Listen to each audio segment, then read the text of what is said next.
Hey, it's your guy Tyrrell back with the interviews. In today's video, we're going to briefly break down how Timo Werner played a key role in Chelsea's 3-1 win over Brighton. When we briefly break down the game and look at the board, we have Brighton in a 3-5-2 that ultimately became a 5-3-2 out of possession, and we witnessed Chelsea in a 4-2-2-2. So when we break down how Chelsea looked to bypass that Brighton press, what we end up seeing was that Brighton dropped off into that 5-3-2, and what we expected from them was that we expected the shuttlers to push out to those Chelsea fullbacks, but what Brighton were simply focused on was ensuring that Jorginho and Conte couldn't get on the ball. They had their strikers sitting ahead of the Chelsea center backs, and they had Adam Lallana constantly pushing out to Marcos Alonso. So then what we ended up seeing was a box in that midfield zone. They had the forwards blocking off the passing lanes into Jorginho and Conte, and then you would see Zouma and Alzate step forward to apply pressure if need be. So the only manner that we can see Chelsea getting out of this press is obviously playing balls over the top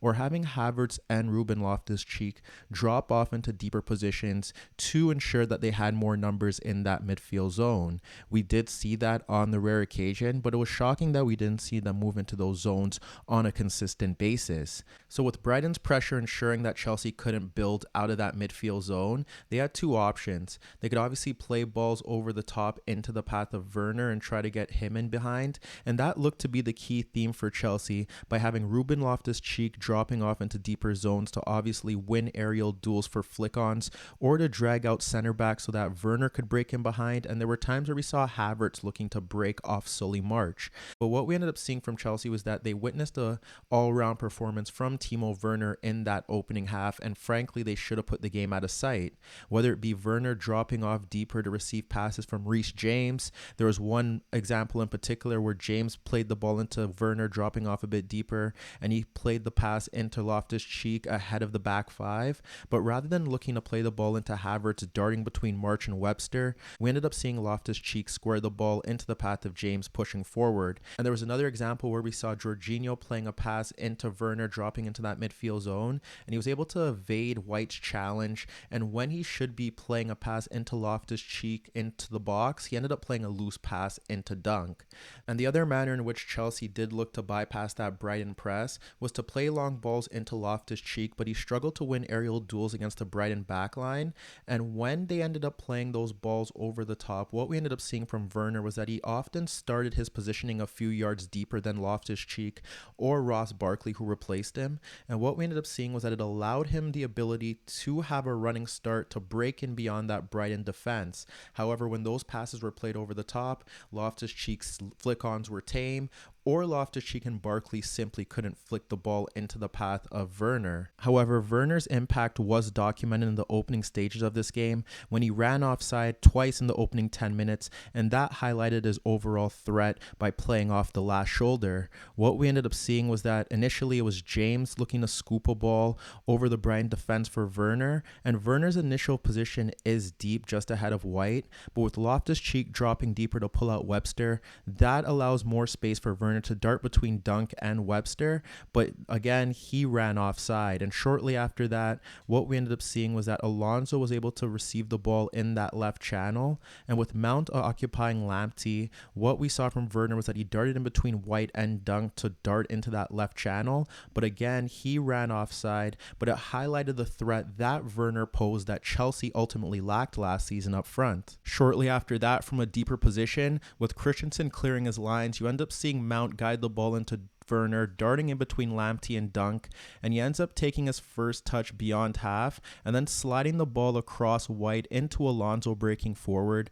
but Lamptey does do a good job of coming across to clear those lines. We could look to a time where Mount dropped off deeper ahead of White to pull him out of position, and when Mount receives that ball, what you end up seeing is Loftus-Cheek dropping off Webster into that midfield zone. You have Havertz darting between March and Webster to break in beyond, and you also have Werner running across Lamptey. Mount chose to clip the pass into the path of Havertz, but his pass was slightly overhit. And even when we look to Chelsea's opener, it stems from Chelsea winning the ball through the press, but once again it's Werner's speed that allows them to win that penalty overall, because you have Werner and Loftus-Cheek ahead of White and Dunk, and when Ryan ends up playing the pass into Alzate, you end up seeing Conte step into his path with Jorginho pushing into the path of Zouma. What ends up happening there is that Conte's pressure forces Alzate to play a loose pass into Jorginho, and he instantly slides the ball between Dunk and White for Werner breaking into the box that ultimately sees Ryan take him out. Chelsea ultimately should have doubled their lead shortly after that, and you have Havertz pushing forward in transition,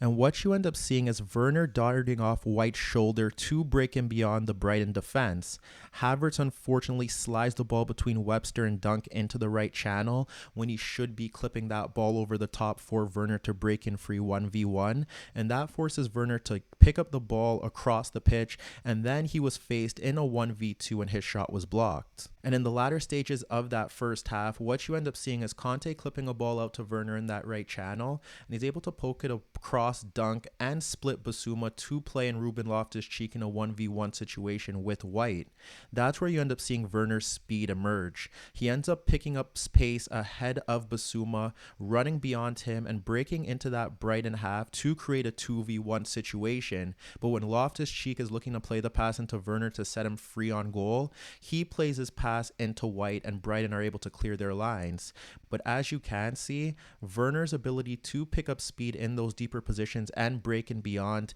did place Chelsea in several great attacking positions in that opening half, and they should have increased their lead. But when you look to the second half, what you ended up seeing was that Chelsea were able to kill off the game through a positional error from Brighton. Even when we look to James's goal, you have him in a narrow position, but Jorginho's able to play that pass across Alzate for James. And when James looks ahead, he has Loftus-Cheek ahead of Webster and Havertz ahead of March, and he fires an unstoppable shot into that top corner. After Brighton equalized, what we saw from Chelsea was that they were looking to exploit space out on that right channel. They were looking to push Reece James forward as Alzate wasn't stepping out to him, but there were two separate occasions, one that eventually led to Zouma's goal, that saw James breaking forward on the overlap with Havertz looking to adopt a position ahead of March, and with Alzate not stepping out, James was able to make that consistent overlapping run, once to place Timo Werner into a good position, and the second time to win the corner that ultimately killed off the game for Chelsea.